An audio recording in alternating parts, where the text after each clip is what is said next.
आता माझ्या भावा अंतराय नको देवा या भागात ते करतो तुझे नामोच्चारित तुका म्हणे वाटे तुका म्हणे वाटे आता फुट देऊन फाटे आल्या म्हणून ते करतो तुझे नामोच्चारतो. ग्रंथराज ज्ञानेश्वरी आज तसं पाहिलं तर एका थोर महात्म्याचं प्रगट झालेलं राजा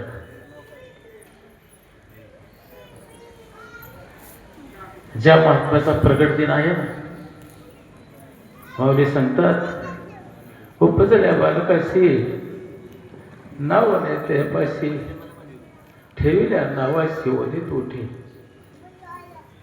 प्रत्येक जण जन्माला आलाय राजा आपणही जन्माला आलो पण एक महात्मा पारगाव ठिकाणी जन्माला आला आणि माऊली म्हणतात उपजल्या बालकाशी जो बाळ जन्माला येतो त्या बाळाला नाव नसतं ठेविल्या नावाशी ओ देत उठे आणि त्या जीवाला पांडुरंग असं नाव ठेवण्यात आलं राजा. प्रत्येकाला देवाची नावं ठेवली जातात पण माझ्या दादांना पांडुरंग नाव ठेवलं आणि नावाचं सार्थक केलं. त्यांच्या जीवनात समोर कसे सद्गुरू आले इह लोकीचा हा देह देव इच्छित पाये धन्य आम्ही जन्म आलो दास विठोबाचे झालो ऐशाच्या साधने सच्चिदानंद पदवी घेणे एवढा अधिकार नारायण कृपावलोकन दिला. माझ्या श्रीपाद बाबाचं कीर्तन ऐकलं तुम्ही सर्वांनी सकाळपासून दादांच्या जीवनपटावर ऐकलं असेल. दादांना किती जमीन होती, दादांना किती लेकरं होती, दादांच्या जीवनात परत रुक्मिणी माता आल्या, संजीव सारखा सुपुत्र. धर्माचं कार्य जे दादांनी केलं तसंच कार्य आज समाजा पुढे मांडत असताना आयुष्याचं साधन मिळाल्यानंतर आयुष्याच्या साधने सच्चिदानंद पदवी घेणे एवढा अधिकार नारायण कृपावलोकन दिला असेल. तुम्ही माणसाच्या जन्माला आल्यानंतर तुम्ही सच्चिदानंद पदाला पोचू शकता. देव हो म्हणते ते देवची होती परी चित्ती का न धरावी. आणि हा विषय माझ्या दादांच्या डोक्यात सद्गुरूच्या कृपेने ज्यावेळेस आला आणि म्हणजे तुकाराम महाराज सांगतात संताची भेट सोपी नाही भो अवघड आहे संत भेटी. भो अवघड असताना संत भेट माझ्या दादांना सहज मिळाली. कशी मिळाली? जन्मोजन्मी आम्ही भो पुण्य केले राजानं. भरपूर पुण्याचा साठ्यानं झाल्यानंतर सद्गुरू भेटतात. माझ्या दादांना श्रीपाद बाबाचं सहज एका अभंगात माझ्या तुकाराम महाराज म्हणतात भो अवघड आहे संत भेटी. तुकाराम महाराज म्हणतात मी ज्यावेळेस साधूच्या शोधात निघालो माझ्या अगोदर दोनच गुरु होते, कृष्ण वंदे जगद्गुरु, शंकराचार्य जगद्गुरु. मी देव पाहावयाशी गेलो तेथे देवचे होऊन ठेवलो किंवा सद्गुरू पाहावयाशी गेलो आणि सद्गुरूचे होऊन ठेवलो. पण माझ्या जीवाची तळमळ मी आता प्रवचनातून ऐकलं प्रत्येक जीवाची अशी तळमळ झाली पाहिजे. आणि अशी तळमळ झाल्यानंतर माझी 500 एकर जमीन गेली, माझी बायकावर अन्न करून गेली तुकाराम महाराज म्हणले. म्हणून मला अवघड वाटलं. पण नंतर तेच तुकाराम महाराज म्हणतात संत चरण लागतात सहज. तुकोबा आहे तुम्ही अगोदर म्हणता बहु अवघड आहे संत भेटी, आता परतही म्हणताय सहज भेटलं. म्हणजे मी इतका अट्टहास केला. आता गवळी महाराजच्या प्रवचनात ऐकलं तुम्ही तळमळ पाहिजे तुकाराम महाराज म्हणजे माझी अशी तळमळ झाली कन्या सासुरेशी जाय मागे परतुनी पाहिजे झाले माझ्या जीवा. पाण्यातील मासुळी तैसा तुका तळमळी अशी तळमळ झाल्याशिवाय साधू भेटत नाही. आणि माझी अशी तळमळ झाल्यानंतर मला असं वाटत होतं की मला कधी भेटते साधू. आणि म्हणले मी असतो ऐसा कोठे आठवच नाही. मी विदय अवस्थेत असताना जाता गंगा स्नान सहज मी विदय अवस्थेत असताना लावून हात कुरवाळीला माता सांगितली चिंता न करे. म्हणले मी एवढा अट्टहास केला पण मला सहज मिळाला. कोणी दादांच्या घरी येडे घातले बरं अनुग्रह घेण्यासाठी? एखादा हात वर करा की मी 10 वेळा दादांच्या घरी गेलो, मला अनुग्रह पाहिजे दादा. गेलो पण नाही राजा नको. सापडेली वाटे. तुकाराम महाराज म्हणले मी एवढा अट्टाच केला की माझी जमीन गेली, माझी बायका पोरं गेली, माझं सगळं गेलं आणि मी असा असताना सापडवले वाटे जाता गंगा स्नाना. लावणी हात कुरवाळीला माझा.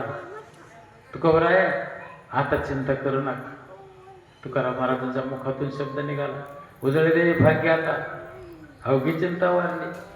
काय झालं? संत दर्शनी हा लाभ पद्मनाभ जोडला. माझं तुटल्यानं जोडलं, पण मी काय केलं जोडल्यानंतर? संपुष्ट हे हृदय पोटी करुणी पोटी साठ मी माझ्या सद्गुरूने दिलं, त्याची हृदयाची पेटी केली. जनाबाई म्हणते हृदय बंदीखाना केला. आज विठ्ठल कोण? माझ्या दादाने तेच कार्य केलं. तो ओळखला हरी साठवीला पोटी होता त्याची भेटी. आता मला काही दुःख राहिलं नाही. नाथभाऊ म्हणतात बहुत केले पाठांतर परी वर राहिले ते दूर. दादांना कधी कीर्तन नाही आवडलं, येत नव्हतं. त्यांना समजलं होतं कीर्तन करीशी परी कीर्तनकार होशी. अरे वैष्णव न होशी अरे जना. गायन करुणी गायनाचार्य होशी परी वैष्णव न होशी अरे जना. पुराण करुणी पुराणिक होशी परी वैष्णव न होशी अरे जना. नामा म्हणे नाम केशवाचे घेशी आणि तरीच तू होशी वैष्णव. नामदेव महाराज म्हणते ते बाकीचा सगळा कला गुणाचा भाग आहे. कीर्तन प्रवचन ही कला गुणाचा भाग आहे. तुका म्हणे माझं धाडी दे निरोपा. माझ्या तुकाराम महाराज म्हणत असल्यावर मला निरोपासाठी पाठवले. आम्ही कोण जागेदारमध्येच कीर्तन प्रवचन करणार आहोत. आम्ही एक कोतवाला एक त्या सद्गुरूचा निरोप पोचवण्याचे कोतवाला आहोत. त्यावेळेस पेटवणे सांगायचे आम्ही कोतवाल आहे. आमची आई हिंमत म्हणायची आम्ही कोतवाल आहे. आमच्याकडं तो माल दिलाय म्हणले फोडी दे भांडार धान्याचा तो माल मी तो हमाल सहज म्हणले हा मला तर काल प्रवचन झालं. होईल सर सहनच झालं पाहिजे. आणि कुठलाही अहंकार शरीराला लागून देता त्या महात्म्याची संगत बऱ्याच वेळा माझ्यासारख्या एका जीवाला झाली बरं. पण त्यावेळेस मला वाटायचं मी ते ज्ञानी. माझे दादा मी बोलायला लागल्यावर शांत ऐकायचे, शांत ऐकायचे. सहवास मिळाला मला श्रीपाद बाबाचा. एकही मिनिटाचा सहवास नाही मिळाला, पण श्रीपाद बाबाचं तेच तत्व घेऊन माझ्या दादानं परमार्थ केला. आणि परमार्थ करत असताना कुठं जर भेट झाली, दादा आम्ही बोलायला लागलो परमार्थ, असं वाटायचं काहीतरी आपण सांगतोय. मला वाटायचं मी सांगतो हे त्यांना माहीत नाही काय होतं बरं का संजीव भाऊ असं बोलायला लागलं. पण राजा नंतर कळालं इतका थोर महात्मा, एवढा मोठा प्रस्ताव आज महाराष्ट्रभर फिरत असताना कितीतरी दादांचे सारे. मगाशी गवळी महाराजांनी सांगितलं की जेवढी जोपासता येते है ना, जेवढी जोपासता येते तेवढीच पिल्ला असावीत है ना. बाबाचे त्याच्यापेक्षा कठीण शब्द होते. कोंबडी बसवल्यावर 10-20 पिल्लं निघतात. बाबा म्हणायचे कोंबडी बसवल्यावर 20 पिल्लं निघतात. 10 उठाय बिंडी 10 उठाय घाल कोंबडी बाय मोकळ्याची मोकळ्या. पण हे सगळं खोडून टाकून माझ्या दादाने परमार्थ केला. हे सगळं खोडून टाकून परमार्थ केला. एवढा मोठा परमार्थ केला की जिथपर्यंत पोहोचवता येईल तिथपर्यंत पोहोचवला. आणि हा पोचवत असताना कुणाच्याही 1 रुपयाची अपेक्षा न करता या साधून परमार्थ केला. परमार्थ करत असताना राजानं जे शब्द माझ्या बाबांनी वापरलं ते शब्द मी दादांच्या जवळ बसून ऐकले. मी जर कधी राजा तुझ्या घरी आलो ना तर मला चहा नको देऊ, मला जेवायला देऊ नको, पण मी दे त्याला विसरू नको. हेच श्रीपाद बाबा सांगायचे, हेच माझे दादा सांगायचे. माझ्या घरी गणपती बसतात त्या दिवशीचा माझा जन्म आहे. 1 दिवसाचा मेळावा माझ्या घरी असायचा. शिंदे दादाचं प्रवचन चाललंय तेवढ्यात दादांची गाडी आली. बोरडे दादा शिंदे दादा लगेच बाजूला सरले. म्हणजे दादा आले, दादांना बोलत सहज दादाच्या डोळ्याला धारा लागायची. सहज बोलता बोलता सहज बोलता बोलता आपण असं सहज एखाद्या जागा बसून चर्चा करत असताना टच दिशी दादाच्या डोळ्यातून पाणी इसरायचं आपल्या त्यांनी तेच शिकवलं. मला मगाच्या प्रवचनात घेता यायचं खूप आवडलं. नका बोलता येऊ द्या राजा, नका कीर्तन प्रवचन येऊ द्या, कंठी प्रेम दाटे नाही नाही नाही लोटे हृदय प्रगटे रामरूप. आळंदीच्या आश्रमावर मेळावा चालू आहे. श्रीपाद बाबांनी ह्या ताईसारख्या एका ताईला प्रवचनाला बसवलं. बाबांनी उठावले म्हणल्याबरोबर त्या ताईची व्यासपीठावर गेल्यावर अवस्था झाली. 10 मिनिटं ती ताई रडत होती. रामदास बाबा उठले, तिच्या डोक्यावर हात ठेवला, बाळा खाली ये. म्हणजे आम्ही बोलून सांगतोय की नाम घेतल्यावर असं होतं, तू तर ते करून दाखवलंस.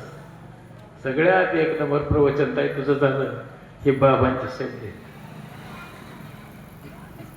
मौली म्हणतात अभ्यास होऊन घर मग पारतात ज्ञान, ज्ञानापासून ध्यानविषयी.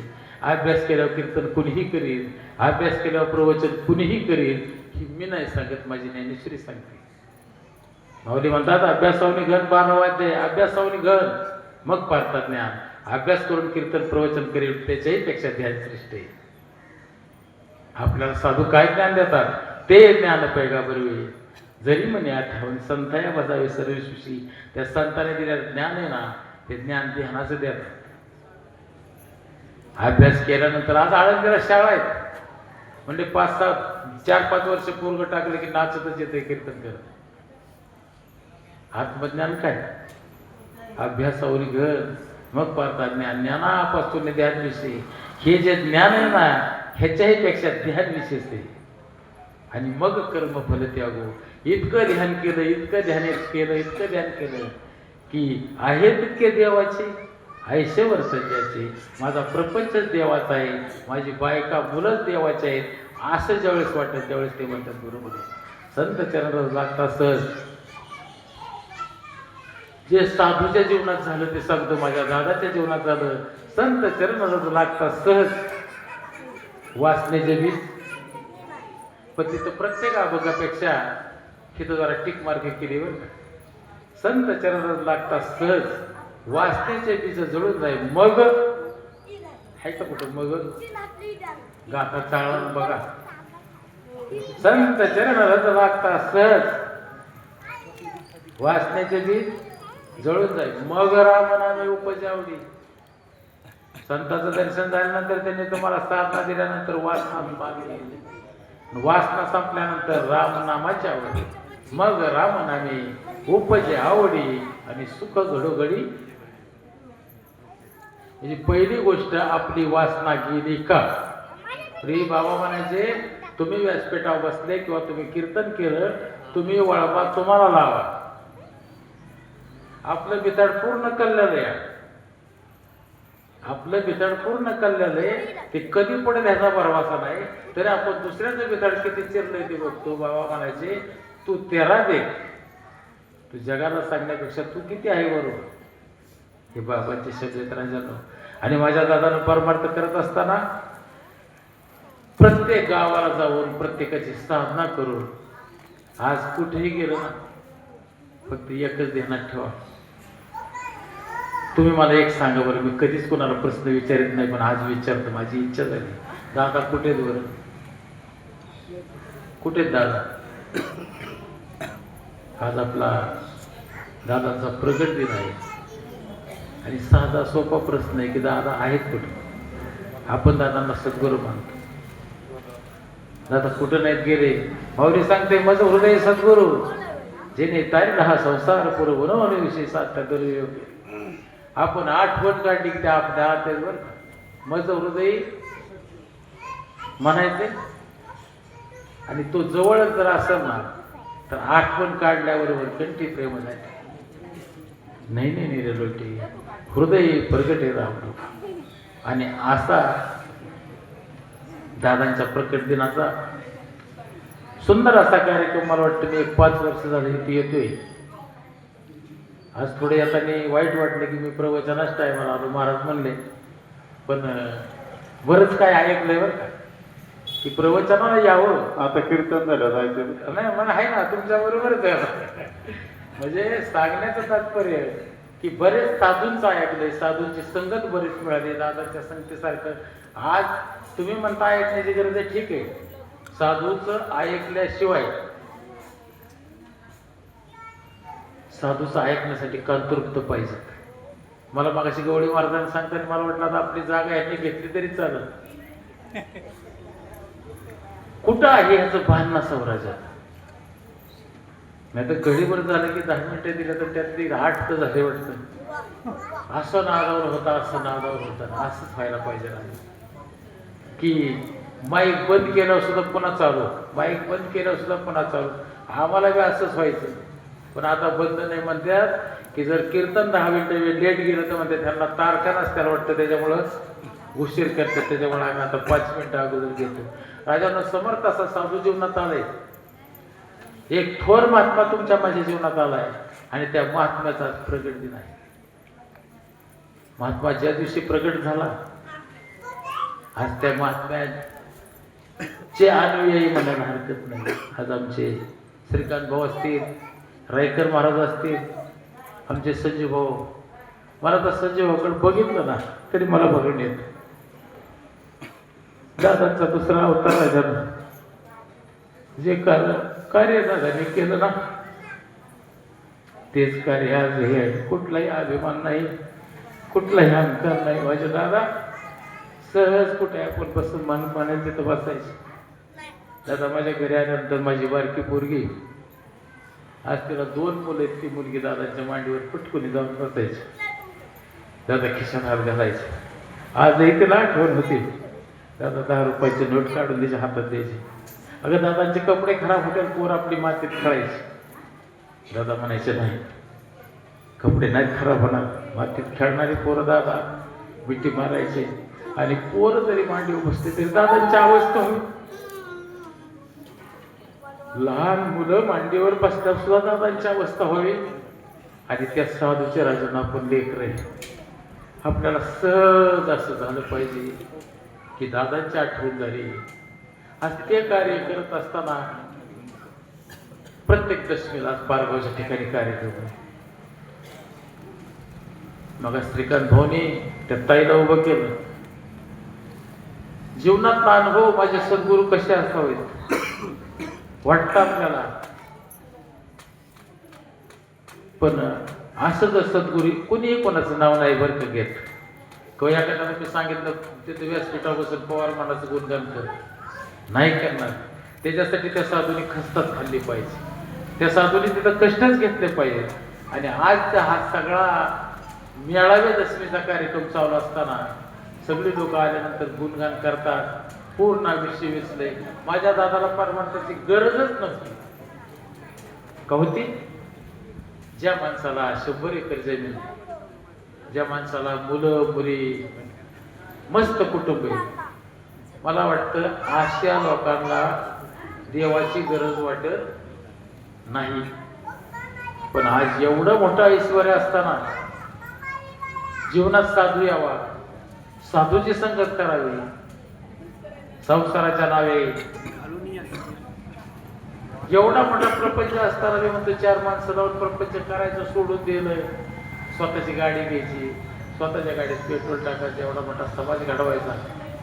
आणि एवढं मोठं पुण्याचं कार्य करत असताना स्वतः सच्चिदानंद स्वरूपाला पोहोचल्यानंतर माझीही लेकरं त्या स्वरूपाला पोहोचली पाहिजे म्हणून हे 10 लोकांच्या हातात ते सूत्र दिले की तुम्ही ते कार्य करा.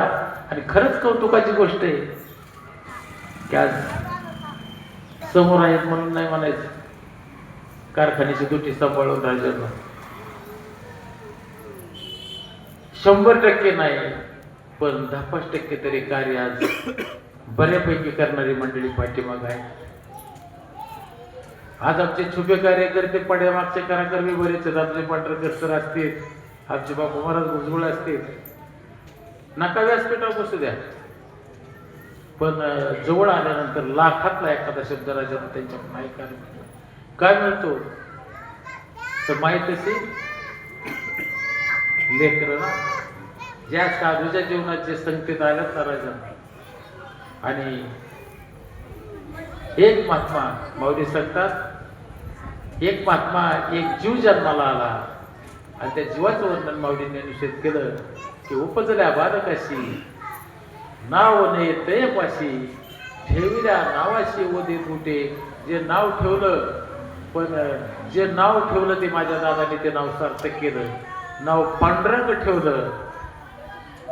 माझ्या हक्काचं रुक्मिणी माता नाव आहे आणि पांडुरंगाची आणि रुक्मिणी मातेची जोडी त्यांच्यात आमच्या संजीवभाऊ सारखा पुत्र. सुंदर असा परमार्थ राजानं त्या कुटुंबाकडे पाहिलं ना.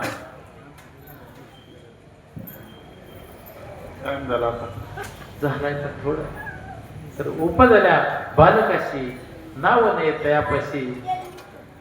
मी त्यांच्या गोळी मारा सर करू का? थोडं असं थांबा कोणाचं आलं थोडं असं थांबा. मी तुमचा जास्त मी ते काय म्हणत होतो की माझं असं काय नसतं की मी त्या ठिकाणी गेल्या माझं प्रवचन झालंच पाहिजे. तुमच्या डोळ्यात आता मी माझे पत्रिकेतले कार्यक्रम दुसऱ्याला करायला हवे. मी असं नाही की माझं प्रवचन झालं नाही म्हणजे मी लगेच गाडीला किट नाही मारणार. मी माझ्या पत्रिकेत छापलेले कार्यक्रम संजू भाऊला विचारून ते कार्यक्रम दुसऱ्याला करायला लागले. मला ते कार्यक्रम चालू असतानाच वाटलं होतं आपली जागा ह्याने घेतली तरी चालेल. मी काय सांगणार अहो जे बोलतंय त्याला बोलून दिलं पाहिजे. राजा आमचा अजूनही आम्हालाच पाहिजे असं जर वाटत असेल. परमार्थ हा सोडण्याचा आहे. परमार्थ हा त्यागाचा आहे. आणि तुम्ही काय त्याग केला म्हणजे आम्हाला अजूनही वाटत असेल आम्हालाच पाहिजे ना आम्हालाच पाहिजे तर सहज आपली नेहमीची ओवी घेतली. सुंदर असे सकाळपासून कीर्तन चालू आहे. एक कीर्तन 2 प्रवचन ऐकायला मिळाली. पण सुंदर अशी त्या ताईने प्रवचन केलं. त्या ताईचं कीर्तन थोडं ऐकायला मिळालं. आता हे महाराज तर वाटलेच नव्हते मला हे महाराज हसतील म्हणून. कमीत कमी टोपी घालायचा महाराज प्रवचन. आणि नाही एक व्यासपीठाचं बंधन असतं. 5 मिनिटं कुणाची व्हायला घ्यायची. इतका महाराज आतून महाराज झाला पण आता आम्हाला वाटतं थोडा वरून असावा. इतकं सुंदर प्रवचन केलं. आणि खरंच राजानं अशी स्थिती व्हायला पाहिजे. आणि अशी जर लेकरं राजानं आज काळाची गरज आहे. अशी लेकरं होणं अशी व्यासपीठावर. आणि प्रत्येकाला वाटतं की तो माणूस आज असं वाटलं पाहिजे की ते महाराज तर नाही वरून नाही तर मग म्हणतात ना वरा भगवाच आला नाही अंतरी वस केला का मी त्यास म्हणून हे साधू. वरून साधू होण्यापेक्षा आतून भगवान झालं पाहिजे. आणि म्हणून आज थोर महात्म्याच्या प्रकट दिना दिवशी एक छोटीशी माऊलीची उपजल्या बालकाशी. त्यांना बालक म्हणणं योग्य नाही पण त्यांचा IT इंजिनियर आपल्यात बरेच कीर्तन करेल. त्यांना सगळं सॉफ्टवेअर पक्क माहिती झालं. एकदा इकडचं सॉफ्टवेअर माहिती झालं ना. आणि ज्ञानेश्वरीची एक ओळी घेतली उपजल्या बालकाशी. एक थोर महात्म्याच्या प्रवचनासाठी एका लहान बालकाची ओळी घेऊन लहान बाळक जन्माला आल्यानंतर ते सच्चिदानंद पदाला कसं पोचू शकतं असं बोबड्या बोला. मी कोण कीर्तनकार नाही मी कोण प्रवचनकार नाही पण साळुंकी मंजुळा बोलत तशी वाणी शिकविता धनी वेगळाची. माझ्या दादाने जे बोलवून घेतलं ते बोलण्याचा मी प्रयत्न केला. झालेली सेवा पंढरीश परमात्म्याच्या चरणी माझ्या समर्थ सद्गुरू श्रीपाद बाबा समर्थ सद्गुरू रामदास बाबा समर्थ सद्गुरू सच्चिदानंद पांडुरंग दादा तुम्हा सर्व अधिकारी वर्ग असतील साधक मायबाप असतील यांच्या चरणी सेवा अर्पण करू. आणि मला बोलण्यासाठी एक 10 मिनिटं संधी दिली. मी परत